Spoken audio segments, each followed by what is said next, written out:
before you try to add anything to your life in 2026. Understand this, your biggest breakthrough will not come from what you start doing.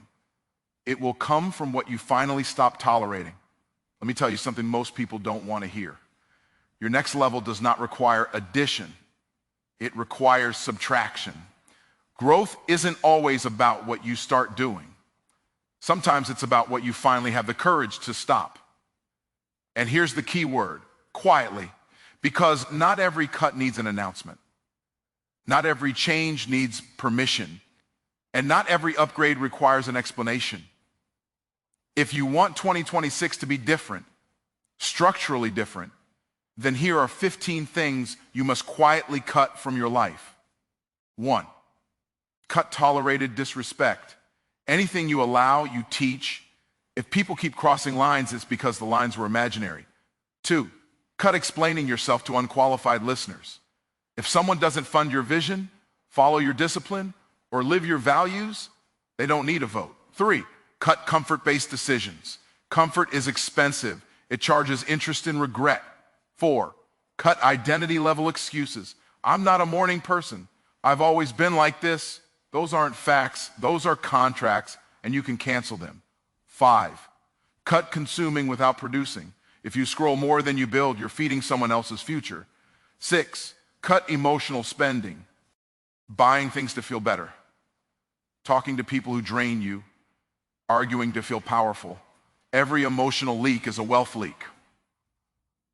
7, cut proximity to low standards. Energy transfer, standards spread. You don't rise to your goals. You fall to your environment. 8, cut saying yes when your spirit is saying no. Every unnecessary yes is stealing from your highest assignment. 9, cut busy work. If it doesn't move revenue, results, or relationships, it's noise. 10, cut old narratives about money. Money is not evil. Money is not scarce. Money is a tool, and tools amplify who you already are. 11, cut waiting to feel ready. Readiness is a reward for movement, not a prerequisite. 12, cut comparing your chapter 1 to someone else's chapter 12. Comparison doesn't motivate, it contaminates. 13, cut negotiating with discipline. Discipline is not a feeling, it's a decision you make once and enforce daily. 14, cut halfway commitments. Partial obedience produces partial results, and partial results produce full frustration. 15%. Cut delayed action on what you already know. You don't need more information, you need more implementation. 2026 doesn't need a new version of you. It needs a decided version of you. A version that cuts what no longer serves the assignment. A version that moves in silence. A version that understands this truth.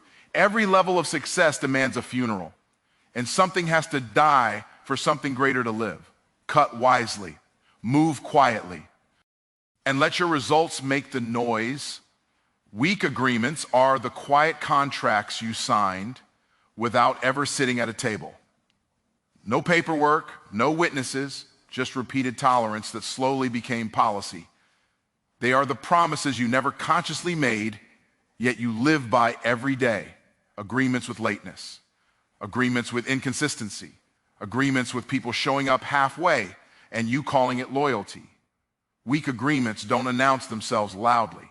They whisper, and over time, those whispers become the loudest voice directing your life. A weak agreement sounds like it's not that serious, when deep down, you know it is. It looks like accepting excuses you would never allow from yourself. It feels like lowering your standards just enough to avoid confrontation, just enough to keep the peace, just enough to stay comfortable. But peace that costs you progress is not peace. It's delay dressed up as maturity. Every time you allow what you know is beneath your potential, you are agreeing with it. And here's the dangerous part. Whatever you repeatedly agree with begins to define your identity. You don't just tolerate mediocrity, you become familiar with it. You normalize it. Eventually you defend it. Weak agreements slowly train you to expect less, ask for less, and settle for less, while convincing yourself that you're being patient, kind, or understanding. But patience without standards is passivity. Kindness without boundaries is self-betrayal. And understanding without accountability is an invitation for repetition. People don't rise to your hopes, they fall to your expectations. When expectations are weak, outcomes will always follow. Weak agreements also show up internally. Agreements with procrastination, agreements with fear, agreements with the version of you that says, I'll do it tomorrow, knowing tomorrow has been saying the same thing for years. These internal agreements are even more dangerous because no one else can see them. But they quietly shape your habits, your confidence, and your results. You begin to live in a constant negotiation with discipline, and discipline always loses when it's up for debate. Cutting weak agreements doesn't require an announcement. It requires a decision. A clean internal line that says, this no longer gets access to me. No speeches, no arguments, just change behavior. Because the strongest boundaries are enforced silently through consistency, not conversation. When you cut weak agreements, some people will be confused, some will be uncomfortable. That's normal. Your growth will always disrupt systems that benefited from your tolerance. But clarity is more respectful than confusion. And standards are more loving than resentment. You're not punishing anyone. You're simply refusing to keep paying for what no longer serves your future. Your life always moves in the direction of your strongest agreements. If you want a stronger life, you must make stronger agreements with your time, your energy, your discipline, and your standards. And it starts the moment you stop saying yes to what your future needs you to walk away from. Weak agreements cost you quietly. Cutting them pays you loudly. Identity-level excuses are the most expensive lies you will ever believe because they don't sound like excuses at all. They sound like truth. They sound like personality. They sound like self-awareness. I'm just not built that way. That's not who I am. I've always been like this. When an excuse attaches itself to identity, it no longer feels optional. It feels permanent. And once something feels as permanent, you stop challenging it. These excuses are dangerous because they don't stop you loudly. They slow you quietly. They don't say you can't. They say you're just not that type of person. And the moment you accept that framing, growth becomes betrayal. Improvement starts to feel like pretending. Discipline feels inauthentic. You convince yourself that staying the same is honesty, when in reality, it's fear wearing the mask of self-acceptance. Identity-level excuses turn temporary conditions into lifelong limitations. A bad experience becomes a belief. A past failure becomes a label. One season of inconsistency becomes a story about who you are. And stories repeated long enough turn into scripts you live by. You stop asking what's required and start asking, is this me? That question alone has kept more people small than lack of opportunity ever could. The truth is, identity is not discovered, it is constructed. You are not finding yourself, you are building yourself. Every habit you repeat is a vote for the person you are becoming.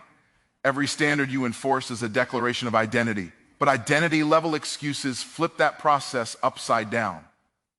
They use who you've been to justify why you won't become who you could be. These excuses also protect comfort. If you tell yourself, I'm not disciplined, then you never have to feel the discomfort of discipline. If you say, I'm not confident, you never have to risk rejection. If you believe, I'm bad with money, why? Then financial chaos feels inevitable instead of correctable. Identity-level excuses remove responsibility while pretending to offer relief, but the relief is temporary. The cost is permanent. What makes these excuses even more convincing is that they are often reinforced by other people. Friends agree with them. Family validates them. Culture rewards them. You get sympathy instead of standards. You get understanding instead of expectation. And slowly, you confuse being understood with being supported. Real support challenges you to become more, not stay the same. Cutting identity-level excuses is uncomfortable because it forces you to separate who you are from what you've been doing. It requires you to admit that many of your limits are not fixed traits, but practiced habits. And habits can be unlearned. This is where growth actually begins.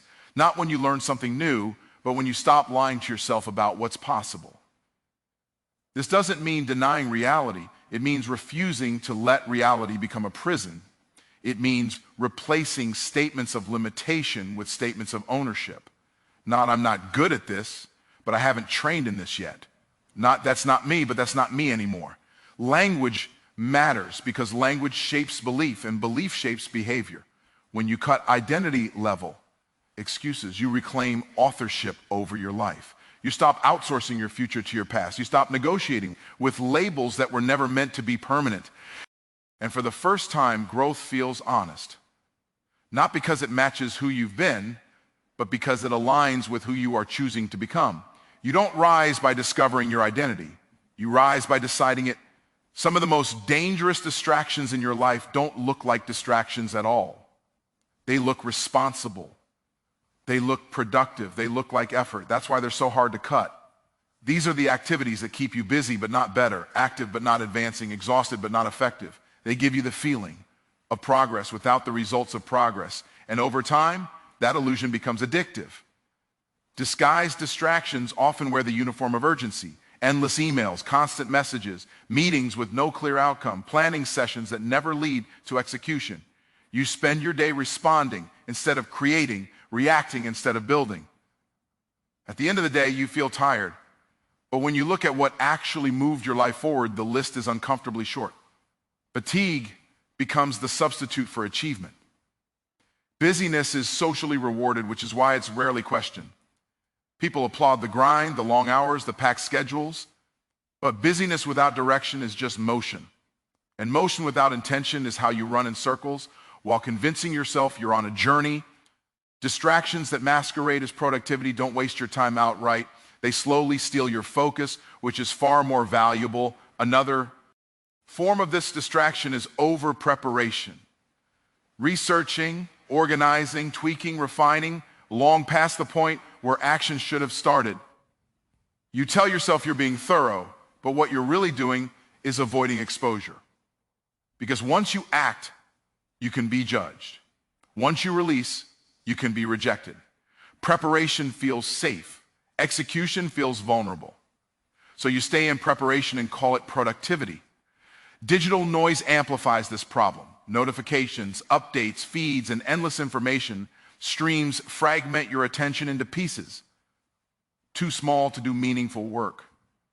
Focus requires depth, but distractions thrive on shallow engagement. You jump from task to task, thought to thought, never staying long enough for excellence to emerge. Over time, your ability to concentrate weakens, and you mistake that decline for a lack of motivation instead of a lack of protection. Distractions that look productive also show up as helping everyone else succeed while postponing your own priorities. You become the reliable one, the available one, the problem solver for other people's emergencies. And while contribution is valuable, constant availability is not the same as purpose. If you're always reacting to other people's agendas, you never fully execute your own. The danger is not that these distractions feel pointless, they feel important. They make you feel needed, informed, involved, but importance without impact is just ego management. Real productivity produces measurable progress. It creates something that didn't exist before. It moves a specific needle. If an activity doesn't do that, no matter how busy it makes you feel, it deserves scrutiny. Cutting these distractions requires honesty, not motivation. You must be willing to admit that some of what fills your day is avoiding the one thing that matters most, the uncomfortable task, the focused work, the decision that collapses options instead of expanding them. Productivity is not about doing more. It's about doing what matters repeatedly without distraction. When you cut distractions that masquerade as productivity, time doesn't magically increase, but clarity does. And with clarity comes momentum. You stop mistaking movement for progress and start building results that speak for themselves. Not every relationship in your life is meant to walk with you into your next season. Some relationships were formed for survival, some for comfort, some for a chapter that is already closed. The problem begins when you try to carry people forward who are emotionally, mentally, or spiritually committed to an old version of you. These relationships don't always look toxic. Many are familiar, friendly, even loving, but they quietly drain vision by constantly pulling you back to who you were instead of supporting who you are becoming. Vision requires oxygen. It needs space, encouragement, and belief to stay alive.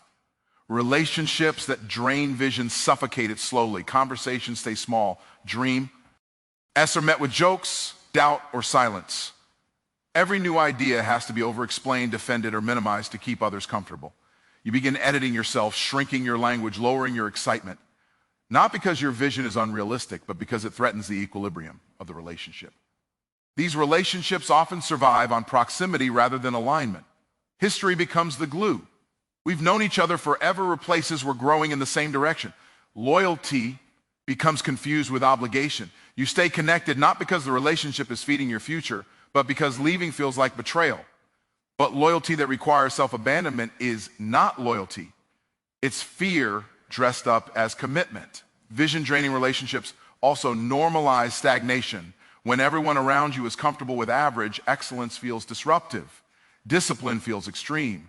Change feels unnecessary. You start second-guessing your hunger, wondering if you're asking for too much, moving too fast, wanting too much. That internal doubt doesn't come from lack of clarity. It comes from constant exposure to people who have made peace with less. Another cost of these relationships is emotional taxation. Every interaction requires explanation, reassurance, or emotional management. You carry the weight of other people's insecurities, expectations, and unspoken resentment. Over time, this drains the energy you need to build, focus, and execute. Vision is heavy enough. On its own, cannot survive when it's constantly being carried alongside emotional baggage that doesn't belong to you. Cutting relationships that drain vision doesn't mean hostility, drama, or disrespect. It often means distance, less access, fewer conversations, shorter interactions, a reallocation of time and emotional investment.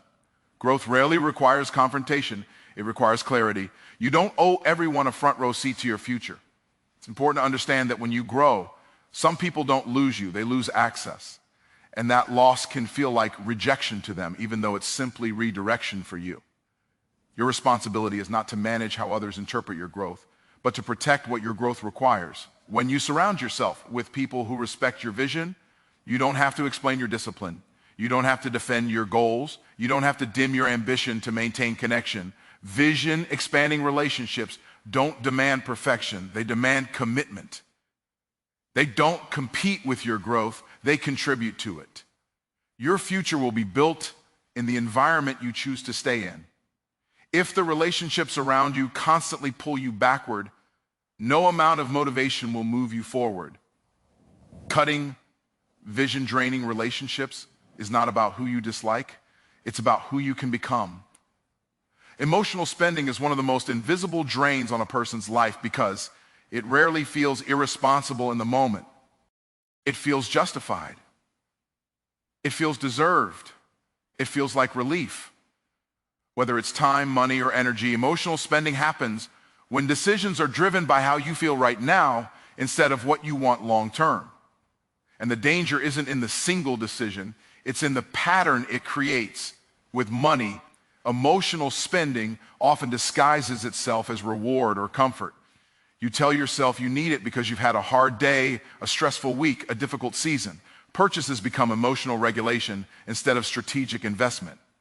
Over time, money stops being a tool for freedom and becomes a temporary mood stabilizer. The relief fades quickly, but the financial consequences linger. What you really bought wasn't the item. It was a momentary escape from discomfort, but emotional spending goes far beyond money. Time is often the first currency you overspend. Hours given to conversations that go nowhere, meetings that don't move anything forward, endless scrolling, binge watching, and distraction disguised as rest. You tell yourself you're unwinding, but deep down you know you're avoiding. Time spent emotionally is time that never gets a return. And unlike money, time cannot be replenished.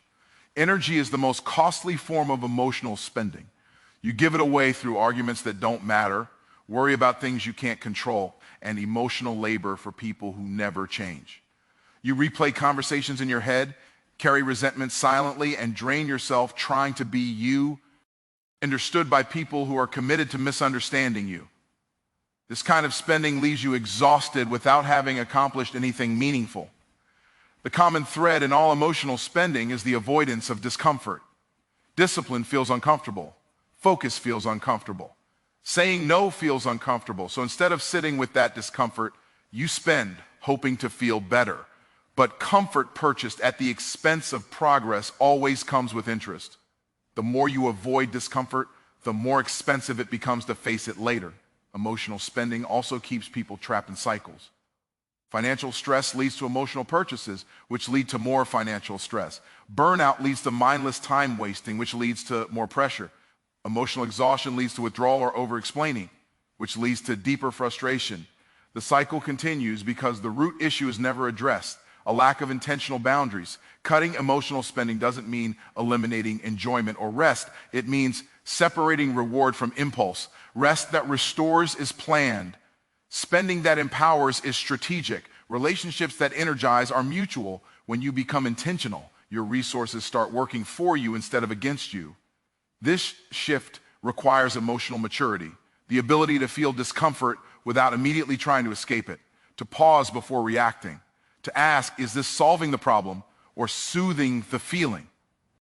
That single question can save years of wasted resources. When you cut emotional spending, you gain leverage.